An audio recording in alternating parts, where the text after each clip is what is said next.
la solution magique du collage. C'était un mercredi après-midi. La fin de la journée approchait et dans la salle de classe, le soleil se couchait en projetant des rayons dorés sur les bureaux. Les élèves commencent à s'agiter. Certains chuchotent, d'autres jettent des regards malicieux à leurs camarades. Toto, fidèle à lui-même, n'échappe pas à l'envie de bavarder avec sa voisine. En toute discrétion, enfant, presque. Le professeur, Monsieur Martin, un homme à l'air sévère avec ses lunettes rondes qui glissent sur le nez, surprend les deux compères. D'un ton tranchant, il s'exclame. Séparez-vous ou je vous colle. Toto, les yeux grands ouverts, se fige un instant. Dans sa tête, l'image de son cahier avec les punitions griffonnées s'affiche en lettres rouges. Mais une idée lui traverse l'esprit, parfaitement logique à ses yeux. Le lendemain, à la récréation, il raconte tout à son meilleur ami, les mains en gestes dramatiques. Tu sais, mon prof est bizarre. L'autre jour, alors que je bavardais avec ma voisine, il a dit « Séparez-vous ou je vous colle ». Il marque une pause, l'air solennel. Moi, je me suis dit « Pourquoi nous coller? Il suffisait de nous séparer ». Son ami éclate de rire et bientôt Toto se retrouve au centre d'un cercle de camarades qui rient à gauche déployée. Certains tombent presque de leur banc.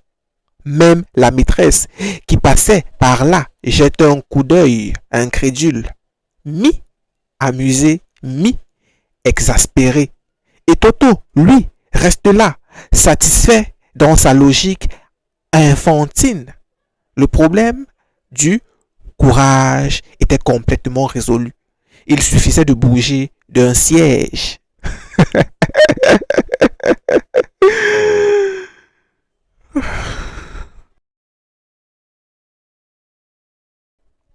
Toto et le mammifère sans dents. C'était un matin tranquille dans la salle de classe de Madame Caron. Les rayons du soleil passaient à travers les stores et faisaient danser des ombres sur les cahiers des élèves. L'atmosphère était studieuse, ou du moins, elle essayait de l'être. Les enfants griffonnaient dans leurs cahiers et Toto, fidèle à lui-même, avait la tête légèrement penchée sur le côté. Un petit sourire en coin, prêt à surprendre. Madame Caron décide de tester la culture générale de sa classe et demande d'une voix claire. Toto, cite-moi un mammifère qui n'a pas de dents. Toto réfléchit quelques secondes, les yeux grands ouverts, comme s'il faisait un calcul complexe. Puis, avec une assurance déconcertante, il lève la main et répond. Ma grand-mère. Un silence stupéfait envahit la classe. Les crayons s'arrêtent de gratter. Les yeux se fixent sur Toto. Puis, comme un ressort qui se détend. C'est l'explosion de rire. Certains élèves se tiennent sur le ventre. D'autres roulent presque sur leur chaise. Même Madame Caron, après un instant de surprise, éclate de rire, secouant la tête devant l'esprit audacieux et très logique de Toto.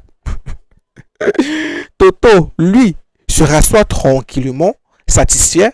Dans son univers, il venait simplement de répondre correctement. Un mammifère sans dents, c'est bien sa grand-mère. Et le reste, c'était une question de perception et de sens de l'humour, bien évidemment.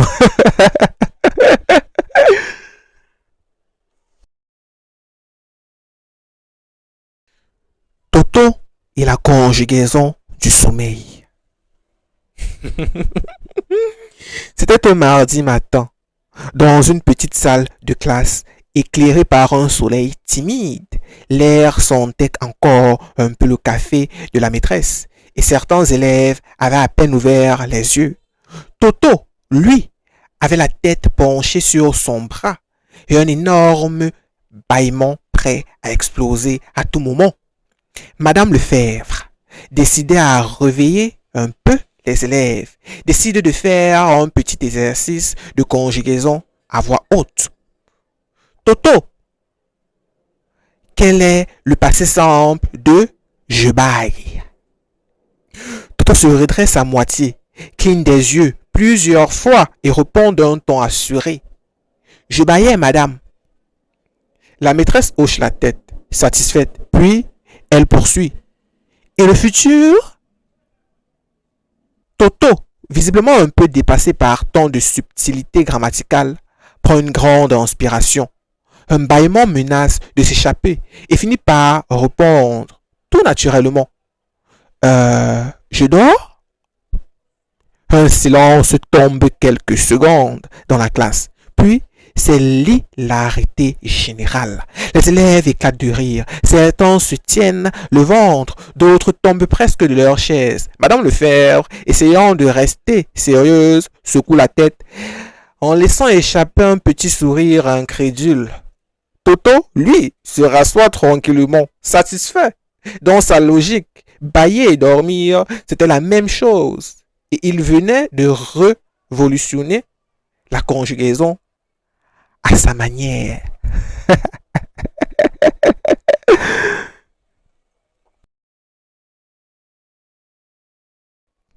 Toto et les habitants illuminés de la Lune. C'était un jeudi après-midi dans une classe de sciences encore un peu agitée après la récréation. Le soleil descendait doucement derrière les arbres et une lueur argentée venait de refléter sur les cartes du système solaire accrochées au mur. Les élèves étaient assis, certains chuchotant, d'autres regardant par la fenêtre, mais tous attentifs à Madame Dupont, qui lançait sa leçon sur l'espace et les planètes. Elle se tourne vers Toto, ce petit farceur qui ne perd jamais une occasion de surprendre. Toto, y a-t-il des gens sur la Lune? Toto réfléchit une seconde, l'air très sérieux, les yeux grands ouverts, puis, d'un ton assuré et plein de logique enfantine, il répond. Bien sûr, madame, c'est toujours allumé. La classe reste bouche bée. Une fraction de seconde, certains élèves clignent des yeux pour être sûrs d'avoir bien entendu. Puis l'éclat de rire se propage comme une vague. Des tables frappées, des chaises qui grincent, des élèves qui se tiennent le ventre. Même Madame Dupont, après un instant de surprise, ne peut s'empêcher de sourire et de secouer la tête devant l'esprit très particulier de Toto. Toto, lui, se rassoit tranquillement, tout fier. Dans son monde, la lune était un véritable phare dans le ciel. Et bien sûr qu'il y avait quelqu'un pour appuyer sur l'interrupteur.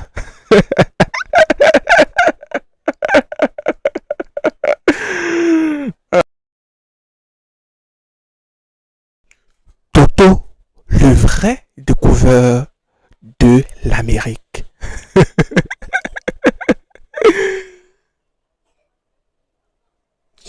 C'était un matin de printemps. La lumière filtrée par les grandes fenêtres de la salle de classe dessinait des motifs de feuilles sur les murs. Les élèves étaient assis sagement, ou du moins faisaient semblant, tandis que M. Bernard, le maître d'histoire, tentait d'expliquer les grandes découvertes du monde. Pour rendre la leçon plus interactive, il demande: les enfants, pouvez-vous me montrer où se trouve l'Amérique sur la carte? Toto, fidèle à sa réputation de petit futé, lève le doigt pour un grand sourire. Le maître l'invite à venir au tableau. Toto s'avance, prend la craie avec sérieux et pointe la carte d'un geste sûr. Puis, sans rien dire d'autre, Il retourne à sa place, l'air satisfait de sa performance. Monsieur Bernard, pensant continuer la leçon normalement, se tourne vers la classe et demande: Et maintenant, qui a découvert l'Amérique? Dans un chœur spontané et unanime, toute la classe s'exclame: C'est Toto!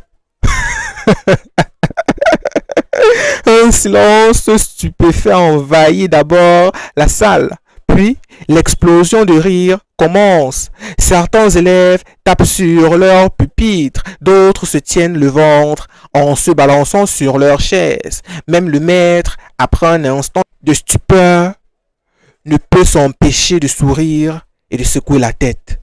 Toto, lui, croise les bras, satisfait, convaincu d'avoir accompli une grande découverte historique à sa manière. Dans son univers, la carte et la craie suffisaient à faire de lui un explorateur de renom. Vous y croyez, vous?